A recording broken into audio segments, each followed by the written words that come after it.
Hey everyone, ये है class 5 की साइंस यूरेका प्लस, जिसमें आज हम करेंगे चैप्टर नंबर 8 और स्केलेटल सिस्टम। सो बेसिकली आज हम अपनी बॉडी के बारे में पढ़ने वाले हैं, अपने बोन्स के स्ट्रक्चर के बारे में पढ़ने वाले हैं। सो स्केलेटल सिस्टम क्या होता है? स्केलेटल सिस्टम का मतलब होता है कि हड्डियों का ढांचा। अगर आप यहाँ पर देखें तो यहाँ पर आपको एक पिक्चर दिखाई दे रही है, ठीक है। इस पिक्चर में क्या देख सकते हैं आप कि एक घोड़ा है, ठीक है। उसका जो फ्रेमवर्क है वो कुछ इस तरीके से बना हुआ है, उसके बाद उसके ऊपर ये सब लगाया गया है। तो जो फ्रेमवर्क है वो बहुत इम्पॉर्टेंट होता है, ठीक है। तो इसी तरीके से आप अगर अपनी बॉडी को देखो, आपकी जो बॉडी है वो भी एक फ्रेमवर्क पर बनी हुई है, एक फ्रेम है, एक ढांचा है। वो किस चीज़ का ढांचा है? वो है हड्डियों का ढांचा। तो दैट मीन्स जो हमारा फ्रेमवर्क ऑफ बोन्स है, हड्डियों का ढांचा, फ्रेमवर्क ऑफ बोन्स, वो क्या कर रहा है? वो हमारा स्केलेटन बना रहा है। तो अगर हम यहाँ पर डेफिनेशन पढ़ें, many animals have a framework of bones inside their bodies. This framework of bones is known as a skeleton. ये जो फ्रेमवर्क ऑफ बोन्स है इसी को हम क्या कहते हैं? स्केलेटन कहते हैं। Bones are arranged inside the body of the animal in a definite manner. किसी भी एनिमल की बॉडी में जो बोन्स का स्ट्रक्चर है वो एक डेफिनेट मैनर में अरेंज हुआ होता है। ऐसा नहीं है कि कोई भी बोन कहीं भी लग जाएगी जाकर, नहीं। हर एक बोन का एक पर्टिकुलर मैनर है, एक मैनर में फ्रेमवर्क तैयार किया गया है। So animals that have a framework of bones are called vertebrates. ऐसे एनिमल्स जिनमें फ्रेमवर्क ऑफ बोन्स होता है उनको वर्टिब्रेट्स कहते हैं, जिनमें एक ढांचा होता है, ठीक है। जैसे कि फिशेस में जैसे शार्क्स और गोल्ड फिश, एम्फीबियंस में फ्रॉग्स एंड टोड्स, रेप्टाइल्स में स्नेक्स एंड लिजर्ड्स, बर्ड्स में स्पैरोज, क्रोज एंड मैमल्स में लायंस, डॉग्स आर वर्टिब्रेट्स। तो ये सारे क्या हैं? वर्टिब्रेट्स हैं। अभी हम आगे एलिफेंट का ढांचा पढ़ेंगे तो आप इसमें समझ जाओगे कि इससे कैसे हम इसको समझ सकते हैं। अगर आप एक बेबी एलिफेंट को देखो तो बेबी एलिफेंट का क्या होगा? स्ट्रक्चर सेम होगा, लेकिन उसकी जो बोन्स होंगी वो छोटी छोटी होंगी, और जैसे जैसे वो बड़ा होता जाएगा जो उसकी बोन्स हैं वो कंबाइन होकर बड़ी हो जाएंगी, एंड उसका फ्रेमवर्क जो रहेगा वो सेम रहेगा। जैसे कि आपने हमेशा पढ़ा होगा कि एक ह्यूमन बॉडी में जो बोन्स होती हैं वो 206 बोन्स होती हैं, लेकिन एक अडल्ट ह्यूमन बीइंग की मैं बात कर रही हूँ। और यही बात अगर मैं आपसे कहूँ कि एक चाइल्ड में, एक छोटे बच्चे में जो इन्फेंट होता है, जो अभी ग्रोइंग एज में है, उस बच्चे में कितनी होती हैं? उस बच्चे में 300 प्लस होती हैं, 320 अराउंड। तो 320 में और 206 में बहुत ज़्यादा डिफरेंस है, राइट। तो वो 320 का फिर क्या होता है? जो बाकी की बोन्स होती है क्या होता है? जैसे जैसे उसकी ग्रोथ होती रहती है वैसे वैसे 2-3 बोन्स एक साथ जुड़ती हैं और वो बड़ी होती रहती हैं। तो इस तरीके से क्या होता है? फ्रेमवर्क जो होता है वो रेडी रहता है। तो फ्रेमवर्क तो चाहे छोटा बच्चा हो चाहे बड़ा हो सेम है, लेकिन उस जैसे जैसे ग्रोथ होती रहेगी वैसे वैसे क्या होगा? उसका जो जो एक्स्ट्रा बोन्स हैं वो दूसरे बोन्स के साथ मर्ज हो जाएंगी और एक बड़ी बोन बना लेंगी। तो इस तरीके से एलिफेंट्स के साथ, एनिमल्स के साथ भी सेम प्रोसेस रहता है, ठीक है। अब जो शेप होती है किसी भी एनिमल की वो उसके स्केलेटन पे डिपेंड करती है। अब आप हम हमेशा ह्यूमन बीइंग का स्केलेटन इसी तरीके का देखते हैं, कोई और स्केलेटन होता ही नहीं है ह्यूमन बीइंग का, क्योंकि उसकी जो शेप है वो इस तरीके से है ह्यूमन बीइंग की, ठीक है। अगर मैं एलिफेंट की बात करूँ तो एलिफेंट की जो शेप है वो इस तरीके से है, तो इसका जो स्केलेटन सिस्टम होगा वो इसी तरीके का होगा। अगर मैं एक ऑस्ट्रिच की बात करूँ तो ऑस्ट्रिच की शेप कुछ इस तरीके से है। अगर मैं चाहूँ कि ऑस्ट्रिच की बॉडी में एलिफेंट का स्केलेटन डाल दूँ, क्या ये पॉसिबल है? बिल्कुल नहीं है, क्योंकि दोनों ही बिल्कुल डिफरेंट एनिमल्स हैं, दोनों की शेप के अकॉर्डिंग दोनों का स्केलेटल सिस्टम है, ठीक है। So we can recognise an animal by its skeleton. हम किसी भी एनिमल को उसके स्केलेटन से ही रिकोगनाइज कर पाते हैं। आप किसी भी बच्चे को, एक छोटे से बेबी को एक एलिफेंट दिखाते हो जिसको नहीं पता है बहुत सारे एनिमल्स के बारे में, या उसने स्कूल जाना स्टार्ट नहीं किया है, तो वो एकदम देखते कहता है एलिफेंट, एलिफेंट। क्यों कहेगा? क्योंकि उसको पता है कि ये जो स्ट्रक्चर है ये एलिफेंट का ही है। वो एलिफेंट को डॉग नहीं बताता है, या डॉग को वो एलिफेंट नहीं बताएगा, ठीक है ना। तो वो क्या है? वो एक शेप है। हम सारे एनिमल्स को, सारे बर्ड्स को हम रिकोगनाइज कर पाते हैं just because of the shape, just because of the skeleton. For example, all elephants have the same kind of skeleton. Similarly, all ostriches have the exactly same kind of skeleton. The size of the skeleton varies according to the age of the animal. तो मैंने आपको अभी बताया जैसे छोटा बच्चा होगा तो उसकी जो उसके अंदर जो बोन्स हैं वो ज़्यादा होंगी, और जो एक अडल्ट ह्यूमन बीइंग है उसके अंदर बोन्स 206 होती हैं। तो जैसे जैसे वो बच्चा बड़ा होता रहता है ऐसे ऐसे उसकी जो बोन्स हैं वो मर्ज होती रहती हैं।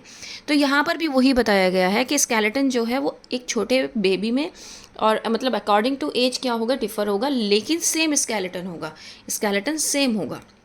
ठीक है, किसी में छोटे बच्चे में बोन्स ज़्यादा हो सकती हैं और बड़े में जो उसकी लिमिटेड बोन्स होती हैं वो होंगी। नाउ ह्यूमन स्केलेटन हम पढ़ लेते हैं।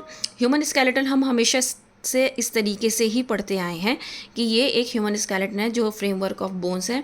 बोन्स जो हैं वो काफ़ी हार्ड होती हैं बाहर से, और अंदर उनके एक स्पॉन्जी मटेरियल फिल्ड रहता है जिसको हम कहते हैं बोन मैरो। ठीक है, अब red blood cells and white blood cells are produced inside the bone marrow.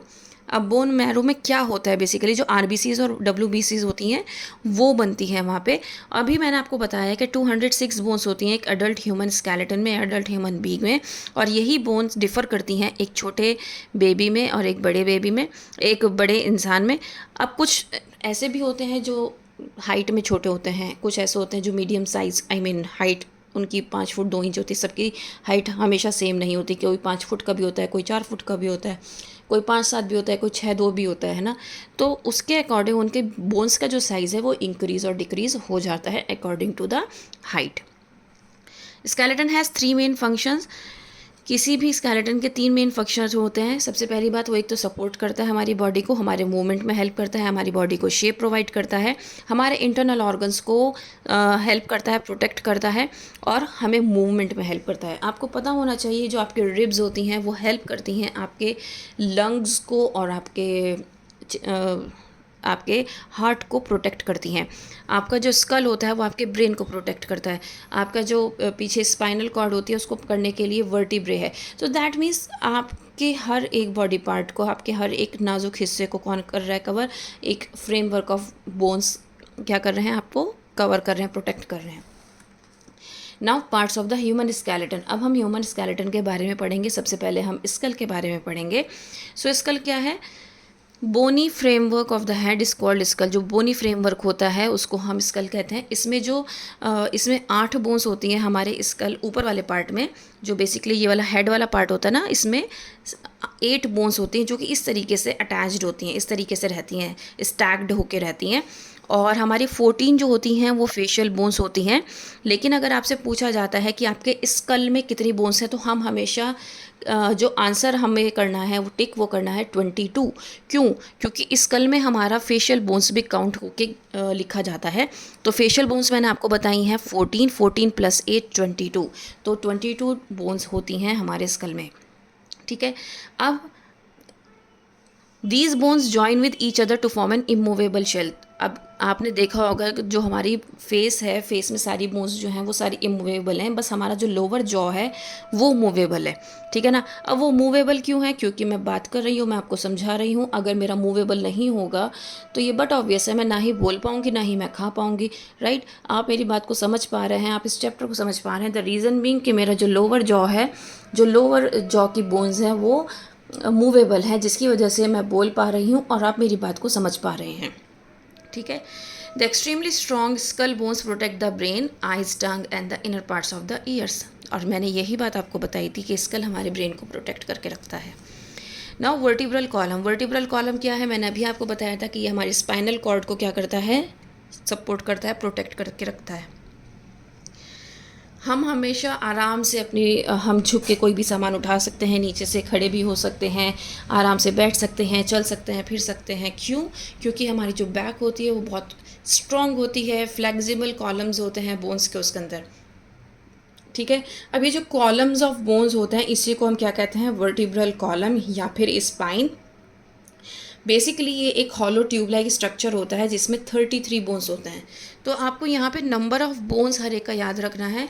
School में मैंने आपको बताया था 22, वर्टिब्रल में आपको याद रखना है 33 बोन्स होते हैं।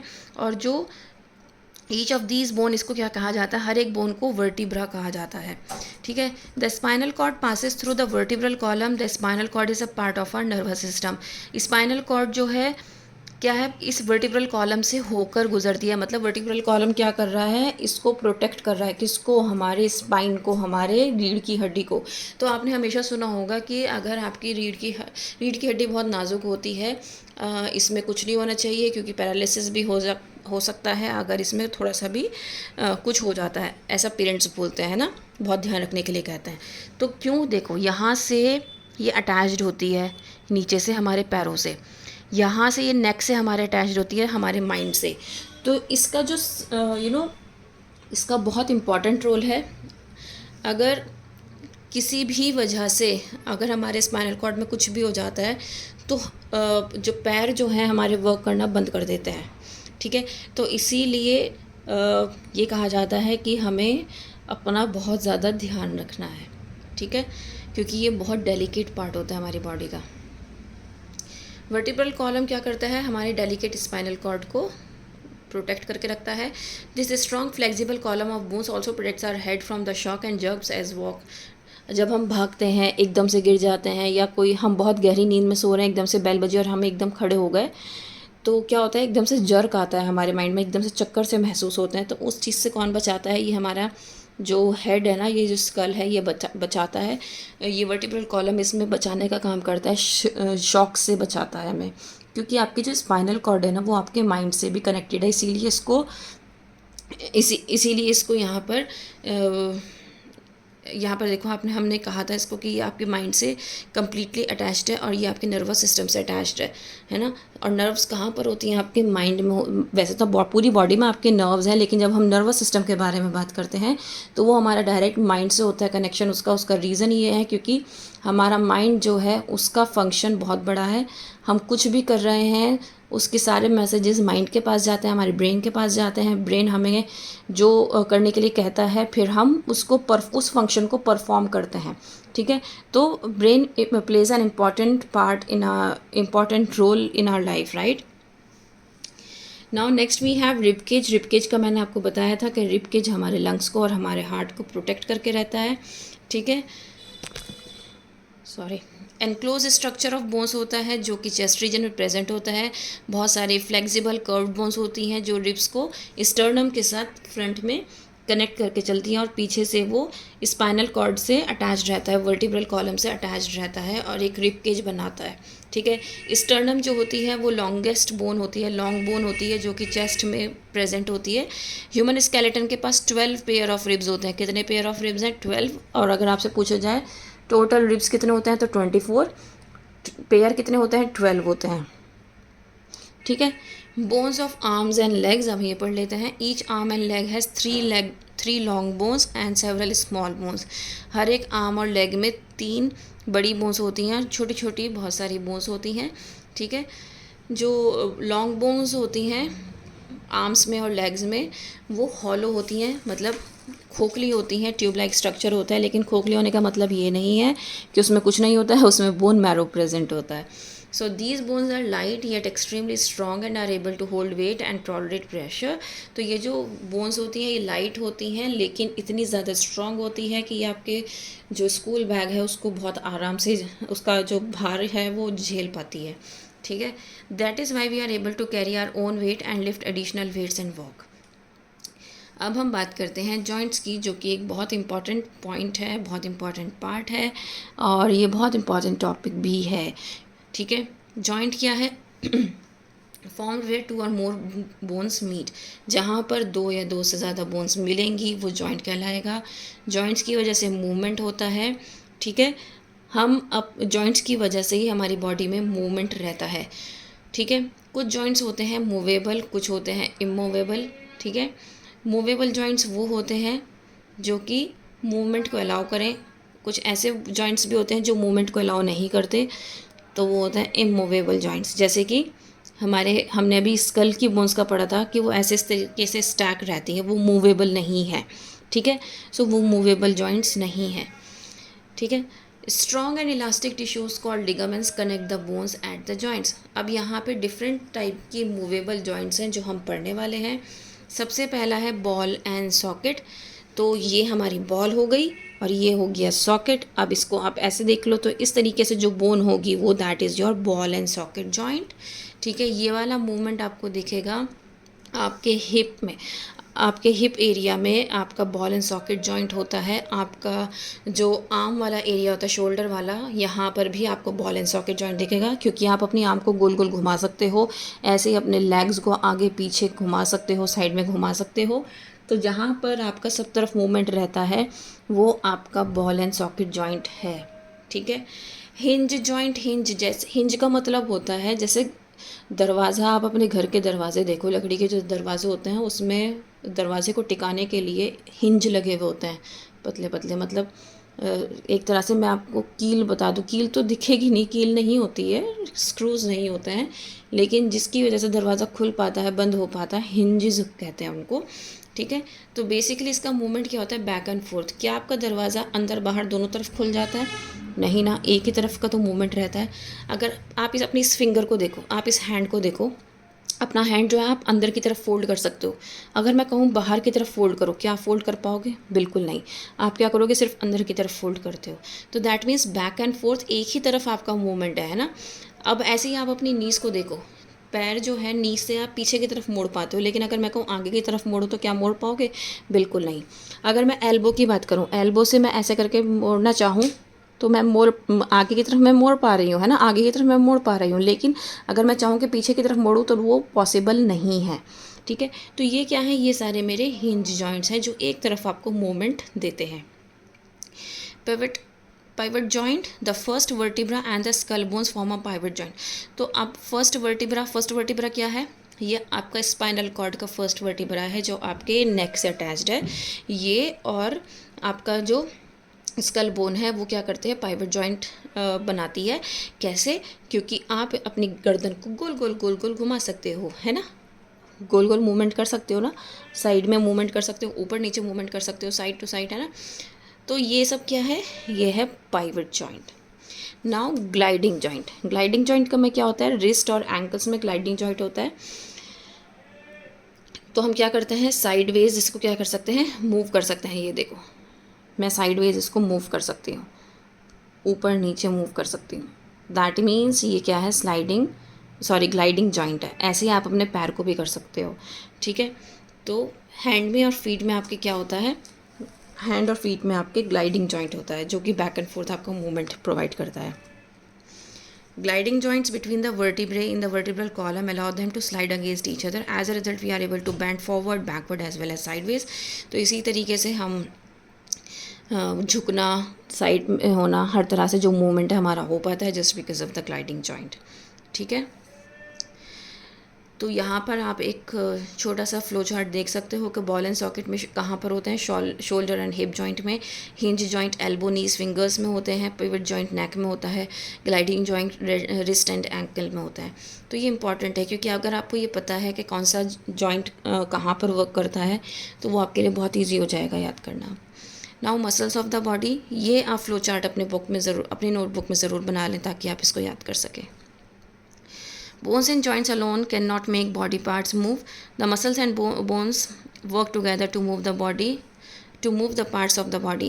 So अगर मैं कहूँ कि सिर्फ मसल्स का मूवमेंट, मसल्स की वजह से हमारी बॉडी मूव कर रही है या सिर्फ बोन्स की वजह से हमारी बॉडी मूव कर रही है, दैट इज़ रॉन्ग।